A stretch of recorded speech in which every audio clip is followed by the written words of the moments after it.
Su canal, Juan de Jesús Sánchez, presenta en El Impulso el Evangelio de Jesucristo, palabra poderosa y eficaz, su historia, la doctrina y el contexto teológico. Prepárese y escuche.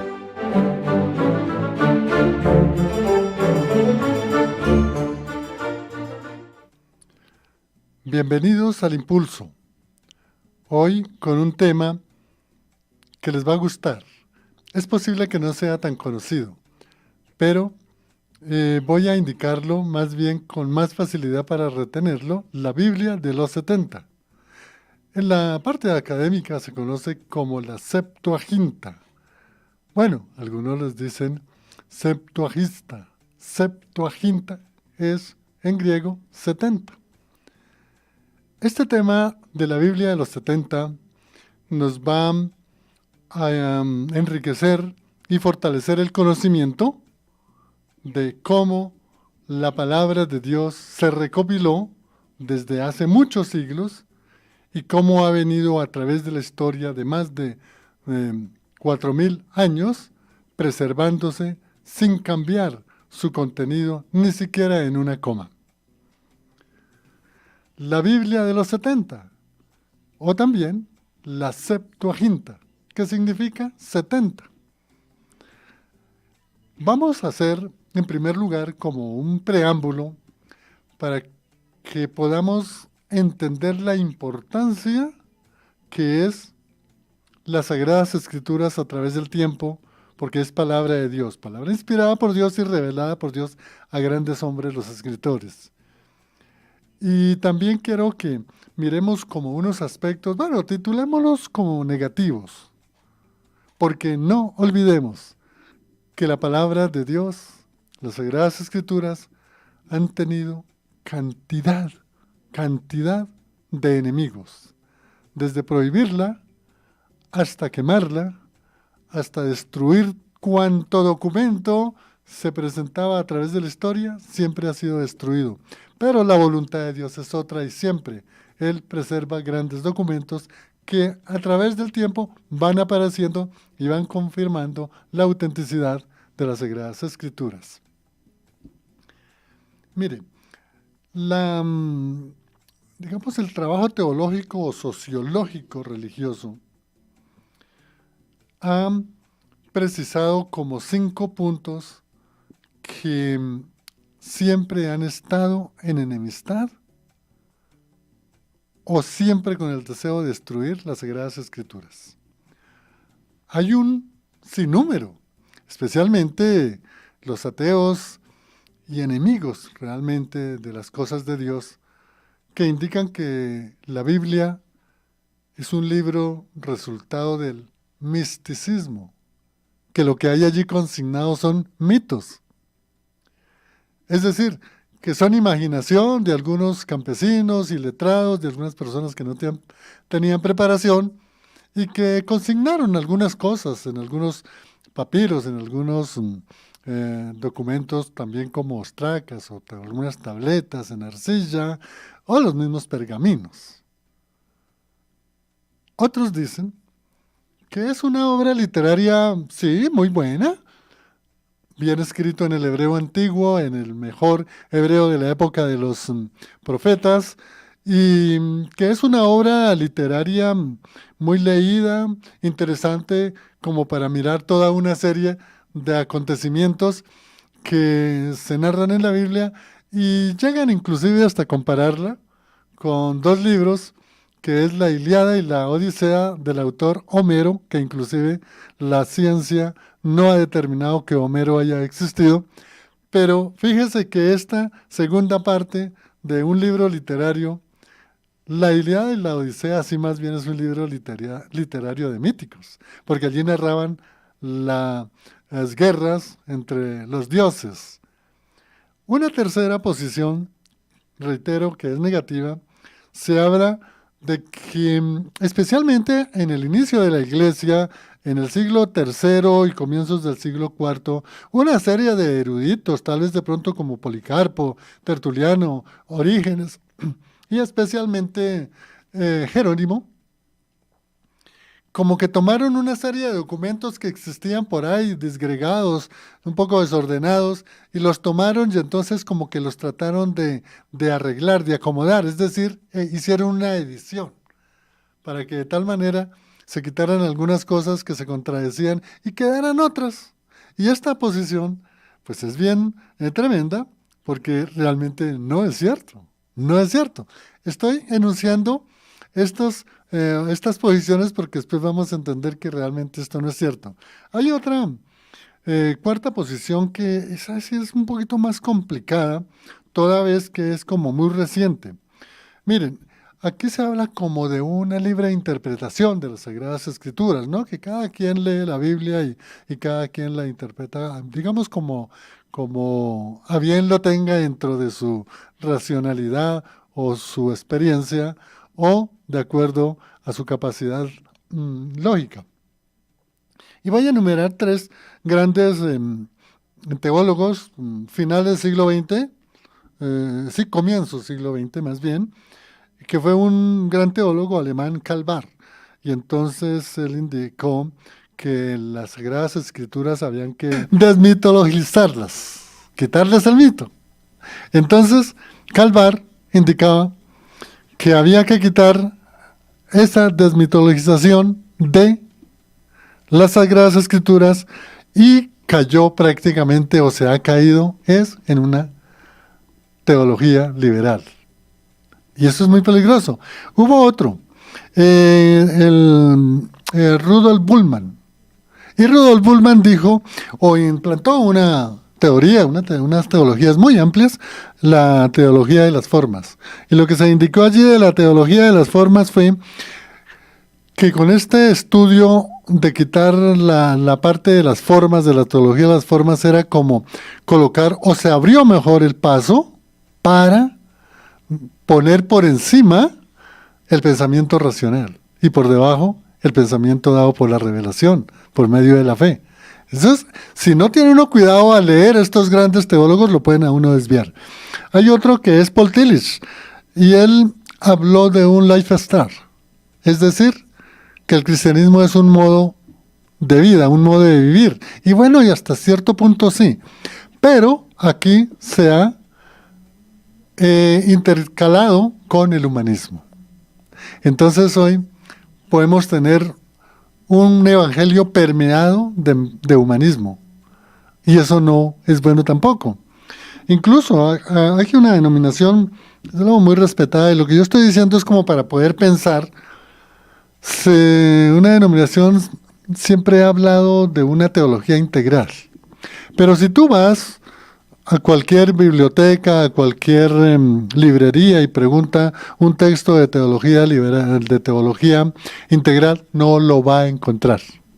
No lo va a encontrar. Es decir, no hay. Y como no hay un documento de teología integral que esté sistematizado, como lo indican los métodos para un sistema teológico o una doctrina teológica, pues realmente se puede dar lugar a dudas. Y haciendo un examen poco más o menos religioso, se puede caer esa denominación de teología integral. Si no hay un documento, reitero, sistematizado, pues se puede caer en un secularismo.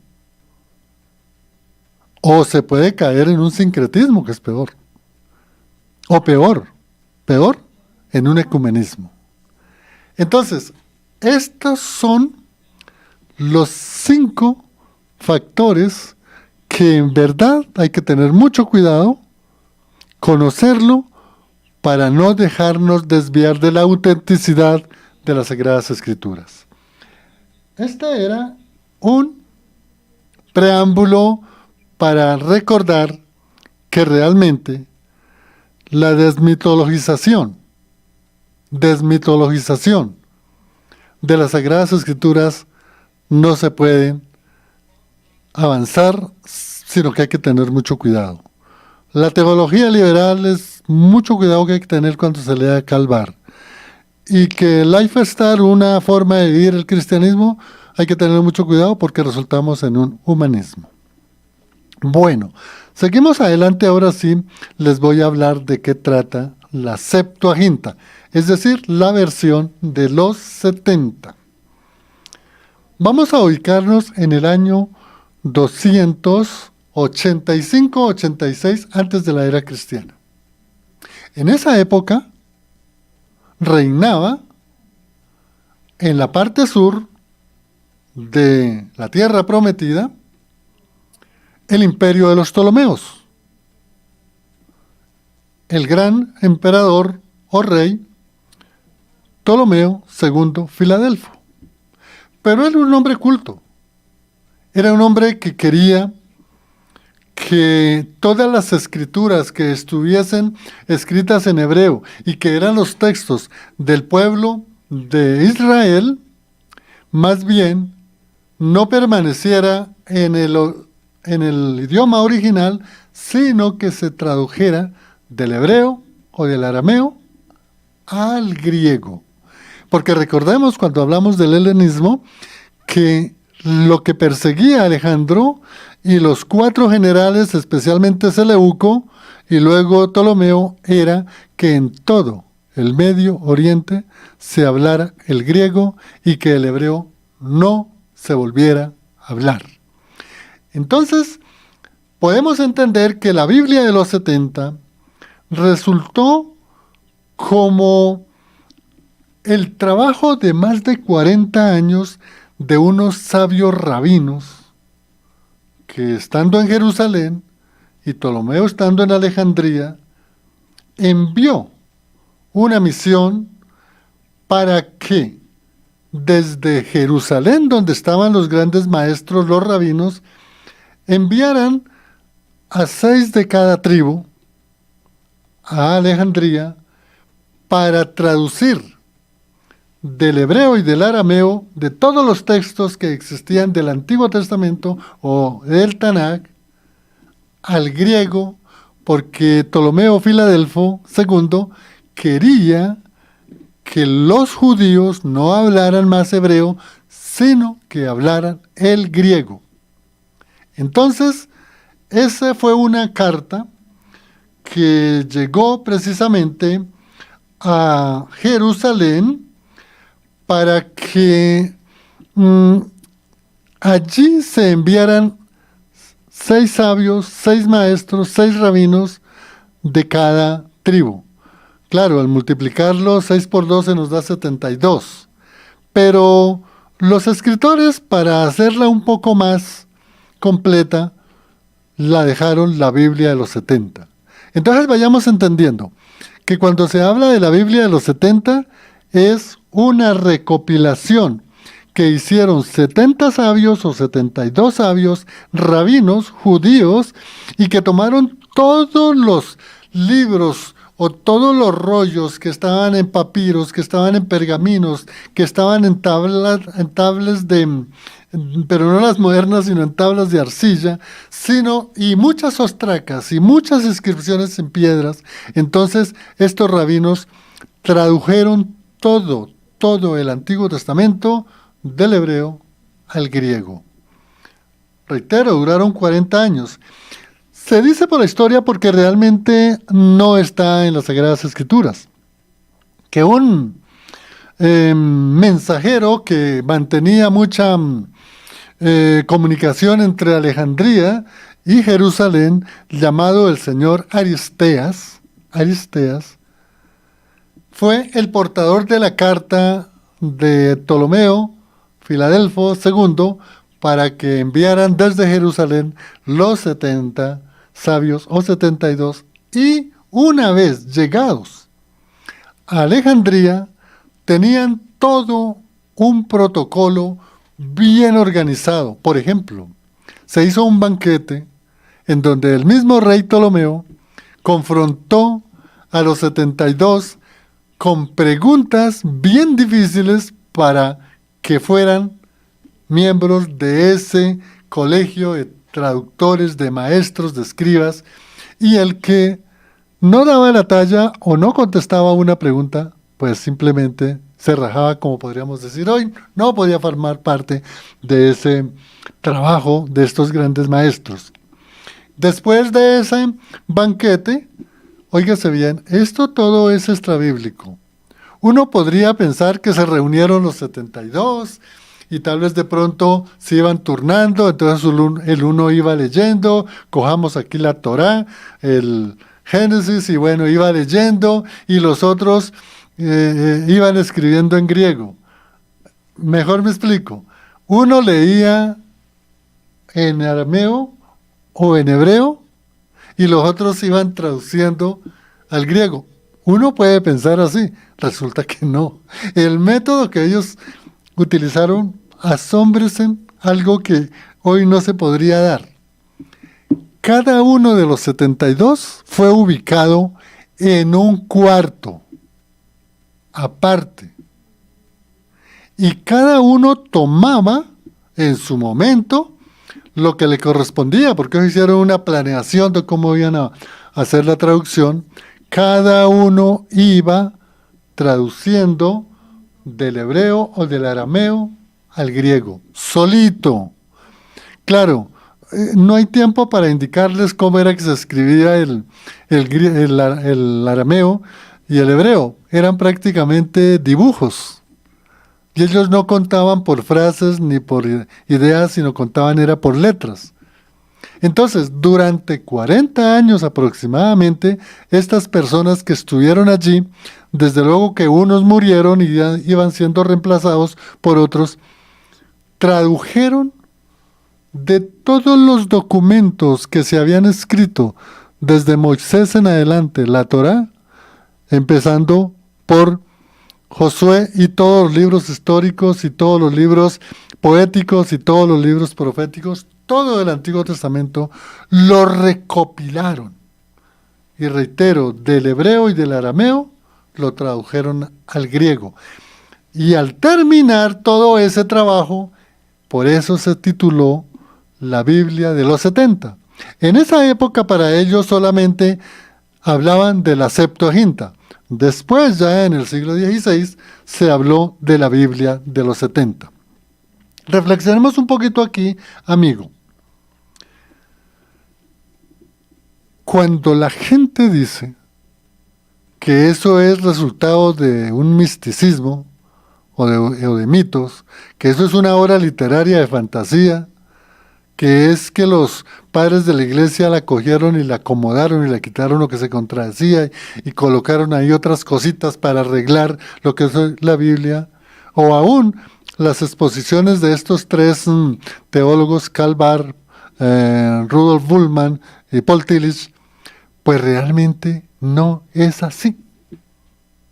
Porque la Biblia de los 70 es el mismo Antiguo Testamento. No se les vaya a olvidar eso.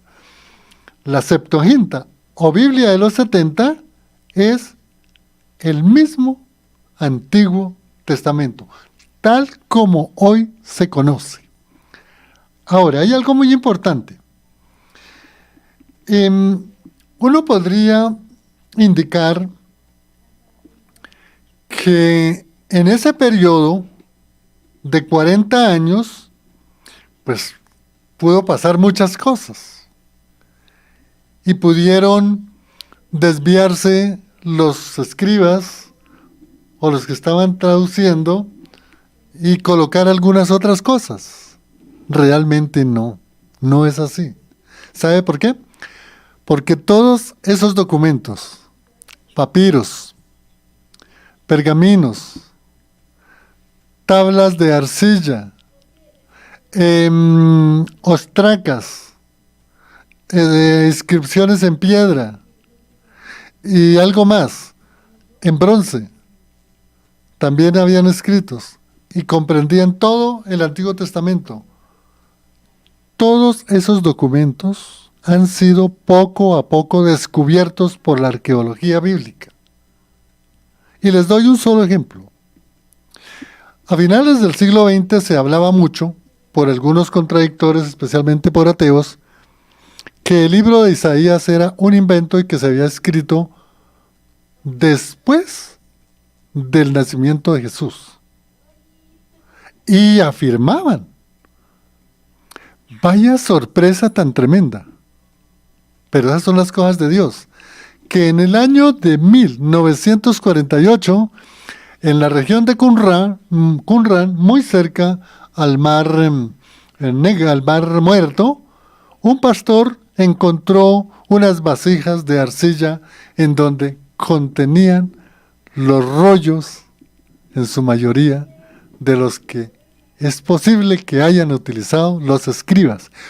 O encontraron esos rollos tomados directamente de esos antiguos pergaminos, de esos antiguos papiros, de las ostracas, de las tablas de arcilla y de las inscripciones que estaban en piedra.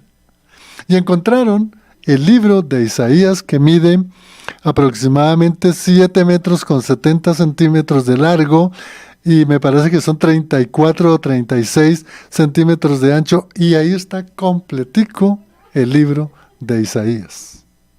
Entonces fíjese, amigo oyente, que para estos enemigos de las Sagradas Escrituras se les ha caído todo su trabajo racional. Lo hablo racional porque de pronto hay algunos que más bien sea con algo de intencionalidad y de maldad de poder borrar las Sagradas Escrituras. Entonces está todo comprobado con los rollos del Mar Muerto o rollos de Qumran, en donde encontraron todo el Antiguo Testamento, donde encontraron los libros de Isaías, donde encontraron el libro de Daniel, incluso encontraron algunos escritos de los libros llamados apócrifos. ¿Qué quiero decirles con esto, amigo oyente? Que la Biblia, el Antiguo Testamento, el Taná para los judíos, fue escrito por Moisés, los 5 primeros libros, por los demás libros históricos, pues, como el caso de Josué, el caso de los jueces, el caso de primera, segunda, Crónicas, primera, segunda Samuel, primera, segunda de Reyes, todos esos libros históricos escritos por estas personas que vivieron, porque ¿quién puede desvirtuar que Moisés no vivió? ¿O quién puede desvirtuar que Josué y Samuel no vivieron? ¿O quién puede desvirtuar que el caso de David, Salomón, los hijos de Coré, todos los que hicieron los salmos no vivieron? ¿O quién puede desvirtuar que el caso de Jeremías, Ezequiel, Daniel y todos estos profetas no vivieron? Vivieron. Entonces, lo que los rabinos de la Septuaginta de la Biblia de los 70 hicieron en el año aproximadamente del 286 al 245 fue recopilar todos esos libros que estaban escritos originales de todos los escritores y pasarlo del hebreo o algunos textos que estaban en arameo al griego y recopilaron todo lo que hoy llamamos el Antiguo Testamento, el Taná para los judíos. Espero que haya quedado claro cómo fue que se recopiló el Antiguo Testamento 200 años, 280 era cristiana, y cómo fue que se recopiló todo en ese libro grandísimo llamado la Septuaginta. Vamos a la pausa, ya regresamos. Sigan conectados. Ya regresamos con más información sobre el tema. Háganos saber sus inquietudes sobre lo expuesto e inscríbanse. Hablando hoy de la Biblia de los 70.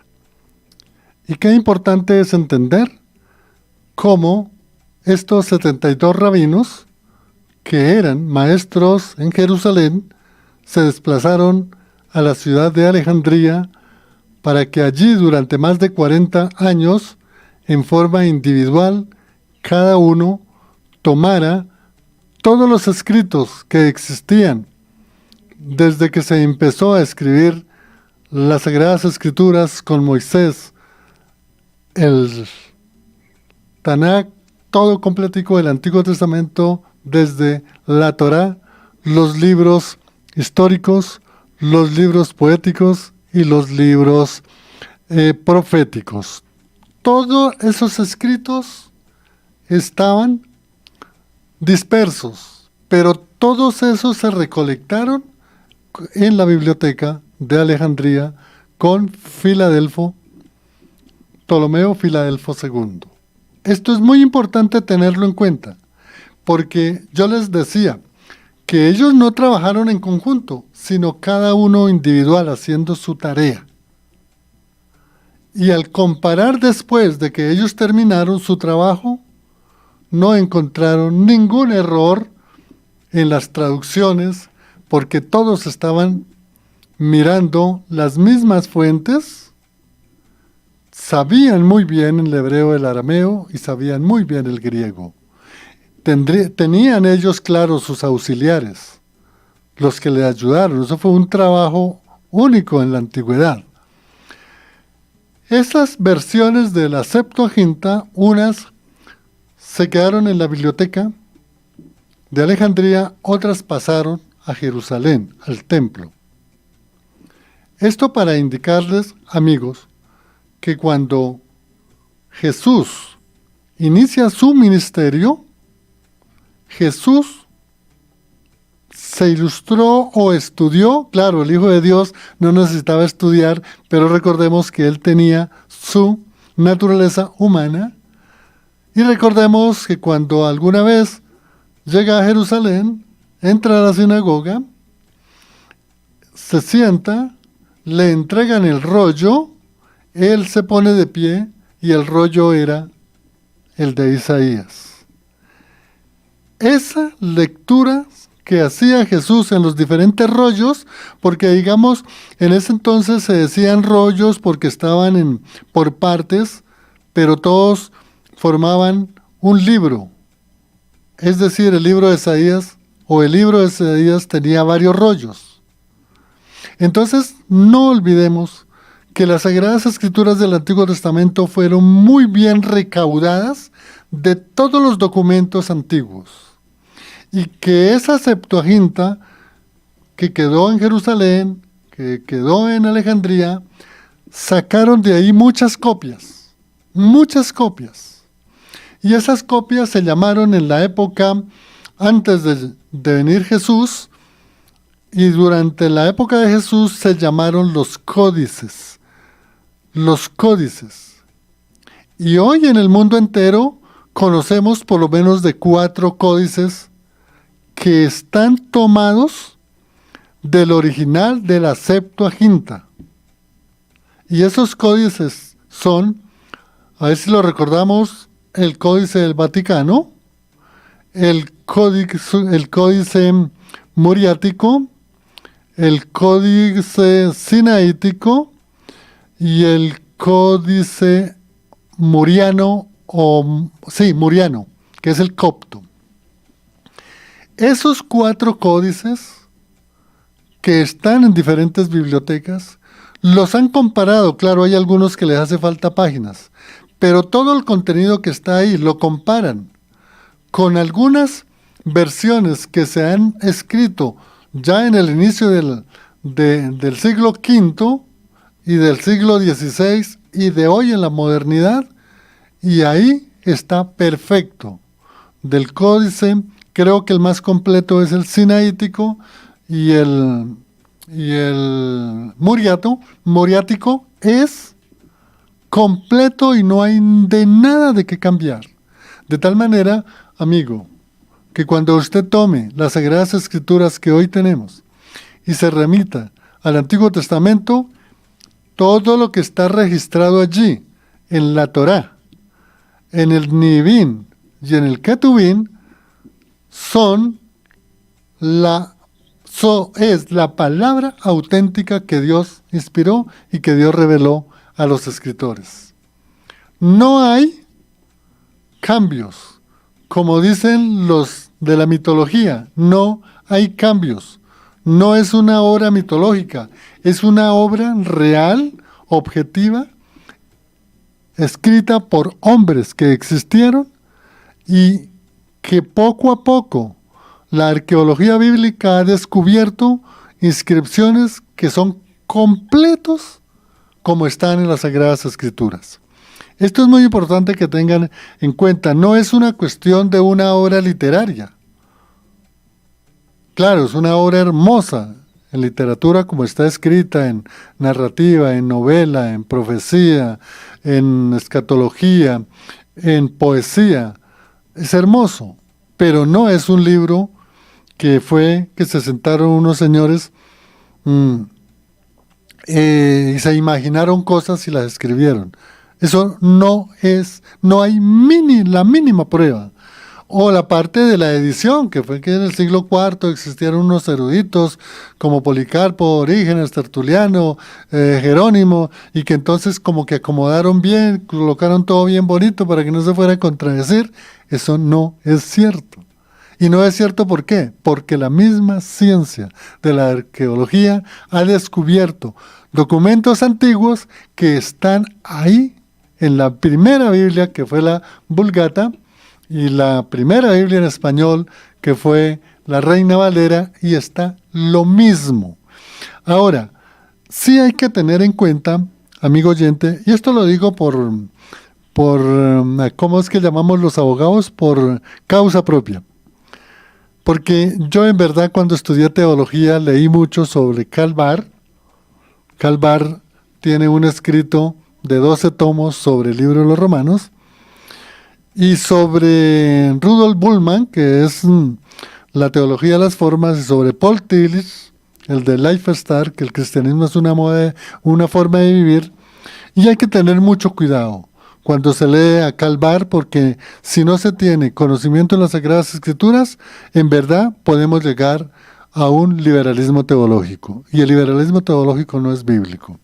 Y lo mismo con Bultmann, con la teología de las formas. Entonces no hay tal caso de la desmitologización. No hay caso. ¿Desmitologizar qué? Si la Biblia nunca ha tenido una palabra de mitología.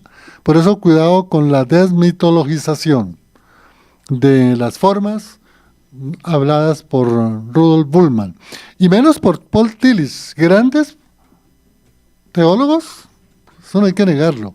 Pero si no se saben leer bien a estos tres que solamente he enumerado, pues podemos caer en un humanismo. La teología de Paul Tillich nos ha llevado a mucha teología humanista. Bueno, lo que quería decirles con esto es que en la época de Jesús utilizó las Sagradas Escrituras tomadas del hebreo y del arameo, las tomó en griego, y él fue el que tomó el rollo propiamente de Isaías, porque ahí estaban las Sagradas Escrituras ya perfectamente organizadas. Es decir, el canon del Antiguo Testamento se organizó desde el año 285 al 240 antes de la era cristiana. Y de ahí no se le ha movido ni una coma, ni una tilde. Es la auténtica Taná. Al comienzo, en el judaísmo, en la era cristiana, algún sector de los ortodoxos como que no querían tomar el Antiguo Testamento, sino sí hacerle una revisión, y efectivamente lo hicieron, y poder más bien ellos revisar cuál fue la conclusión de todos estos maestros rabinos judíos, que la Septuaginta, y tal como estaba las Biblias la Biblia del Antiguo Testamento estaba bien organizada, que no había nada que cambiarle. Y por eso el judaísmo, con su rama más ortodoxa, que es los ortodoxos y los jaredíes, tienen el Antiguo Testamento igualmente como lo está en la Septuaginta. Yo escucho mucho y los invito a que escuchen a dos rabinos.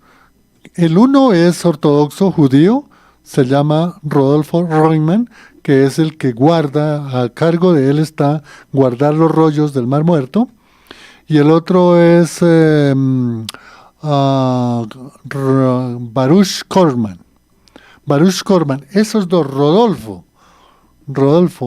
Korman y Baruch Korman son los que más trabajan sobre el Textus Receptus, es el texto griego, el más original, que viene desde la Septuaginta, tomada de los códices, tomada de estos grandes primeros escritores, en el caso de Jerónimo, que fue el que recopiló todas las escrituras, de tal manera que es la veracidad de las Sagradas Escrituras, como está en segunda carta a Timoteo, donde Pablo le dice a Timoteo en el capítulo 3, versículos 16 y 17, que toda la escritura es inspirada por Dios y revelada por Dios a los hombres.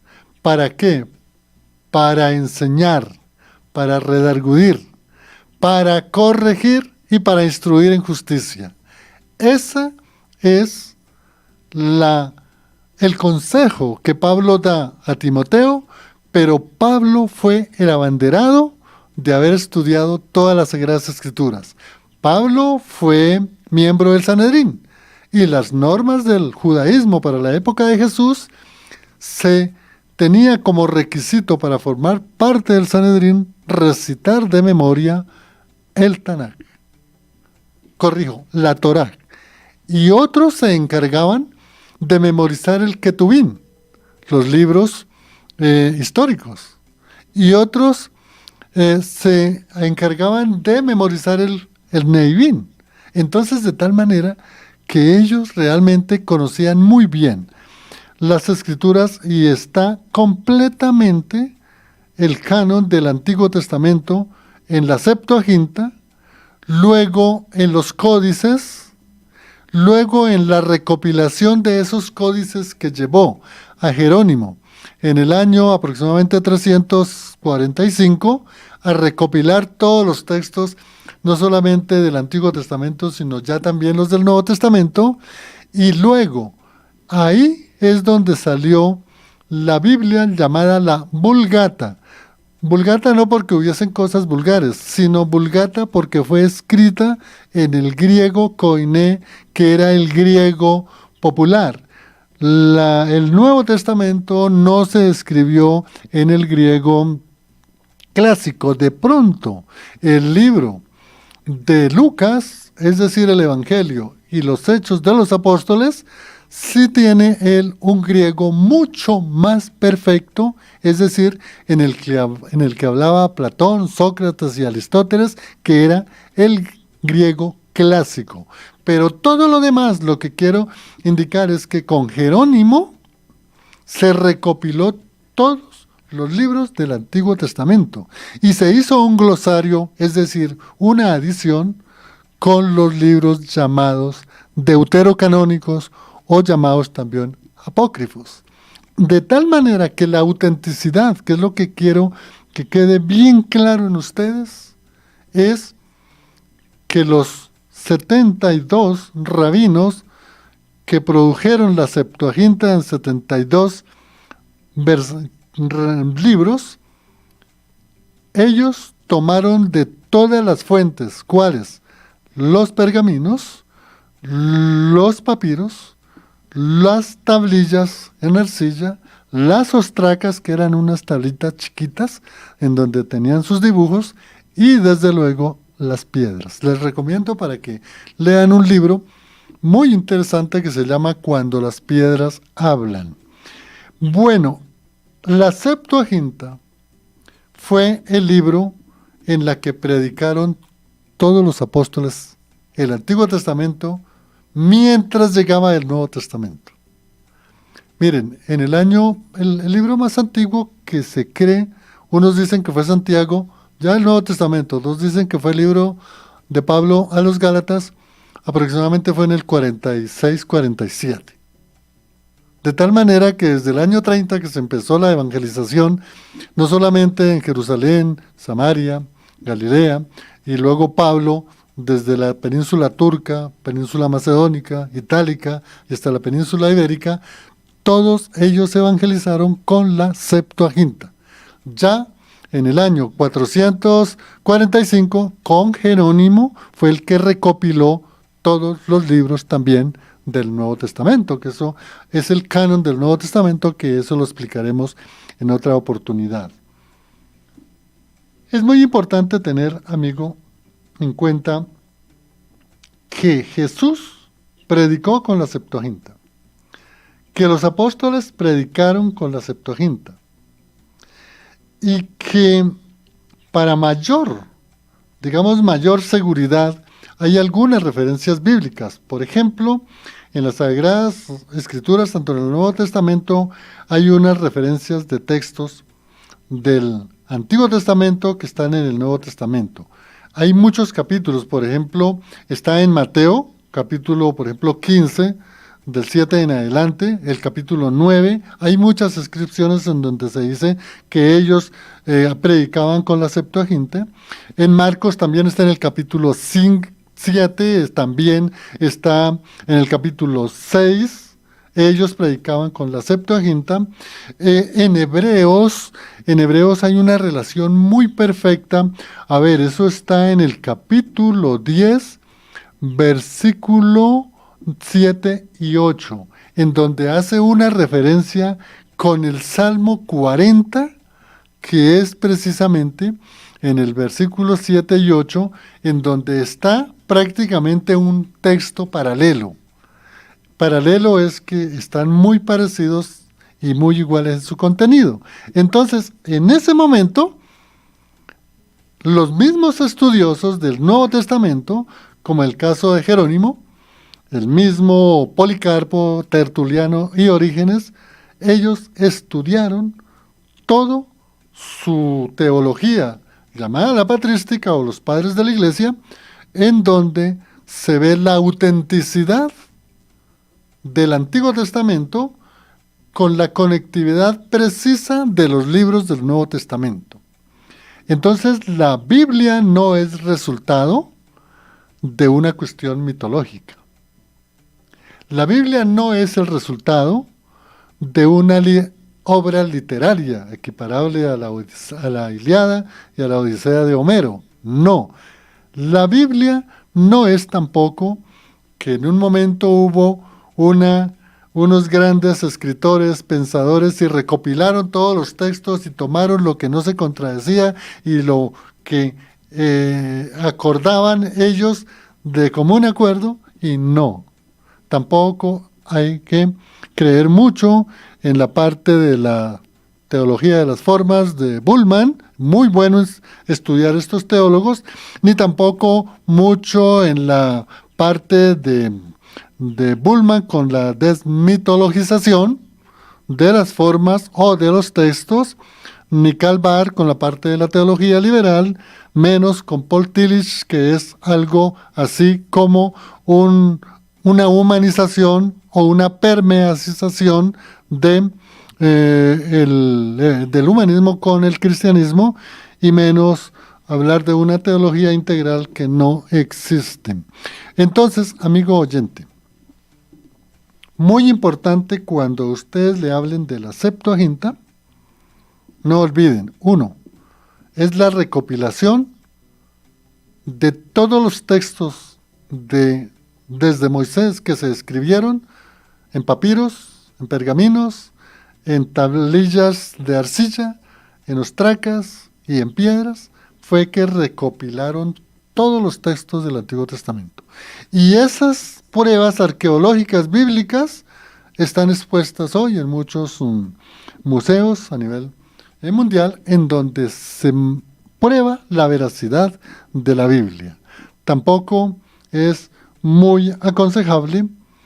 El caso de Paul Tillich es bien interesante leerlo. Yo leí sus 5 libros que tienen, pero hay que tener mucho cuidado porque nos pueden desviar a un evangelio humanista. Bullmann nos puede desviar a un racionalismo de las Sagradas Escrituras y Karl Barth a una teología o doctrina liberal. Amigo oyente, este es un tema muy importante. El Antiguo Testamento está en su originalidad sin cambiarle ni una coma ni una tilde. Lo hicieron estos rabinos sabios perfecto, 72 versiones, cada uno trabajando por aparte y no hubo ninguna contradicción. Fue toda la obra perfecta. Desde luego que eso es obra guiada también por el Espíritu Santo. Vamos a mirar a todos los amigos que se comunicaron en Facebook. Bueno, está bien, hay varias personas. También en YouTube y desde luego en WhatsApp. Para terminar, hay que indicar que a veces algunas personas indican que la Septuaginta no pudo estar en la época de Jesús, toda vez que en el año 42 de la era, antes de la era cristiana, Julio César se tomó la biblioteca de Alejandría y la incendió. Es posible que haya ocurrido eso, pero también es posible, y eso es una verdad ya probada, que los códices y versiones de la Septuaginta que estaban en Jerusalén, eso sí no se quemaron. También se dice muchas veces que no, que fue por allá en el año 215 con Marco Aurelio, que también quemó los libros. Ya es cierto, Marco Aurelio mandó quemar todas las versiones que habían de la Biblia, pero fíjese que ya en ese año 270 el Evangelio ya había llegado a la India, ya había llegado a Roma, ya había llegado a la península turca, ya había llegado a todos los lugares del mundo, y allí estaban esas versiones, de tal manera que esa teoría no es buena.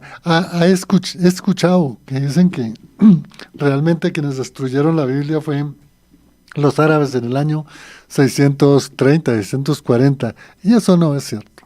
Eso no es cierto. La Septuaginta recopiló todo lo que estaba en diferentes formas escritas, la recopiló, y de la Septuaginta existen 4 códices que están en las bibliotecas, y de la Septuaginta existen una infinidad de rollos que encontraron en el Mar Muerto, y de la Septuaginta resultó la Biblia de Jerónimo, que es llamada la Vulgata porque está escrita en un latín popular, y de ahí, amigo oyente, en el año 1602, si no estoy mal en la fecha, el señor Casiodoro de Reina y el señor Cipriano de Valera hicieron o tradujeron de la Vulgata de Jerónimo la Reina Valera que hoy tenemos, que ha tenido más de unas 10 revisiones por el lenguaje, pero esa es la Biblia Reina Valera que nosotros tenemos, la que más se estudia, de la Vulgata, de la Septuaginta y de la Septuaginta de todos los documentos que recopilaron los 70 sabios. La Biblia de los 70, también llamada la Septuaginta. Gracias, amigo oyente. Gracias por estar con nosotros en El Impulso. De igual forma, por su valioso comentario sobre el tema. Los esperamos en otra edición de El Impulso, palabra poderosa y eficaz. Bendiciones en Cristo Jesús.